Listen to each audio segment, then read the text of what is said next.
நீ கர்த்தரை நோக்கி அமர்ந்து அவருக்காக காத்திரு.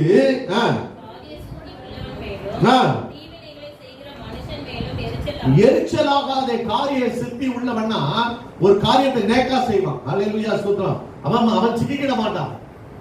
இவர் செய்ய வாய்ப்பே இல்லை அப்படின்றது நமக்கு தெரியும். அப்படின்னா தன்னை சரியா அந்த பிளான் பண்ணி திட்டம் பண்ணி ஐயா ஒரு காரியத்தை செய்கிறதுல அவன் கில்லாடி. அல்லேலூயா சொல்றான். நம்மளால கண்டுபிடிக்க முடியாது இவங்கள அப்படி செஞ்சாங்க அப்படின்னு சொல்லி நினைக்கவே முடியாது. ஆனா ஆண்டவர் சொல்றாரு அவன் மேல நீ என்ன செய்யாத, எரிச்சலாக. அல்லேலூயா. ஐயா நமக்கு என்னன்னா அந்த எரிச்சலை தூக்கி போட்டு ஆண்டவர் சொல்றாரு 8வது வசனம், கோபத்தை நெகிழ்ந்து உக்கிரகத்தை விட்டுவிடு, வேண்டாம். அல்லேலூயா. ஆண்டவர் சொல்றாரு கோபத்தை விட்டுருப்பா, கோபத்தை விட்டு பொல்லாப்பு செய்ய ஏதுவான எரிச்சல் உனக்கு வேண்டாம். 37:9 பாருங்க, அறுப்புண்டு போவார்கள், கர்த்தருக்கு காத்திருக்கிறவர்களோ பூமியை சுதந்திரித்துக் கொள்ளுவார்கள். அல்லேலூயா. ஆண்டவர் நம்மோடு கூட சொல்லுகிறாரு, நீ பொல்லாதவர்கள் அறுப்புண்டு போகிறத பாரு, அமைதியாயிரு. அல்லேலூயா. ஒரு நேரம் வரும் அவன் ஸ்தானத்தை நீ உற்று நோக்குவாயானால் அவன் இல்லாமல் போவதை ஐயா சுதனை பார்க்க போகிறாய். அல்லேலூயா. அப்படிதாங்க தாவீது இருந்தான்.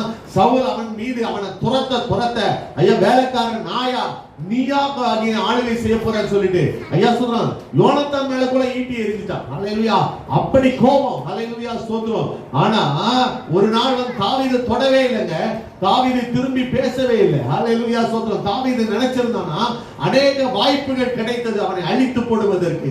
ஆனா ஒரே ஒரு காரியம் சொன்னான், நான் அபிஷேகம் பண்ணப்பட்ட நிமிதி நான் என் கரத்தை வைப்பது இல்லை என்று சொல்லி ஐயா ஸ்தோத்திரம். அதிகாரங்கள் தேவனால் உண்டாயிருக்கிறபடினாலே அவன் என்ன சொன்னானா அவன் தானா செத்து போனான். அல்லேலூயா. இல்ல கர்த்தர் அவனை அடித்ததினால் அவன் செத்து போனான். அப்பதான் நான் ராஜ்ய பாரத்தை பிடிப்பேன்னு சொல்லிட்டு அல்லேலூயா.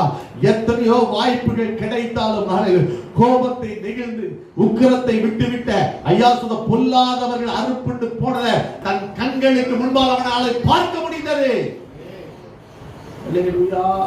ஒருவேளை நம்ம நினைக்கிற காலத்துல அது நடக்காம இருக்கலாம். ஆனால் உனக்கு ஐயா நெருக்கம் உண்டாகிற நேரத்துல ஐயா கர்த்தருடைய விசாலத்துல கொண்டு போகிறத பார்ப்பாய். அல்லேலூயா.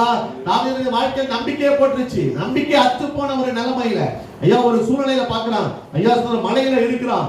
இந்த பக்கம் தாவீது, இந்த பக்கம் சவுல் அப்படின்னு சொல்லிட்டு ஒரு சான் இடைவெளி தான் வந்துச்சு. அல்லேலூயா. தாவீதை அழிக்க ஐயா அந்த அவர்களுடைய கோபங்கள், அவருடைய எரிச்சல்கள், அவருடைய பொறாமைகள் அவனை அழிக்க முற்படுகிற பொழுது ஆண்டவர் ஒரு காரியத்தை செஞ்சார். ஒரு துர்ச்செய்தியை அனுப்ப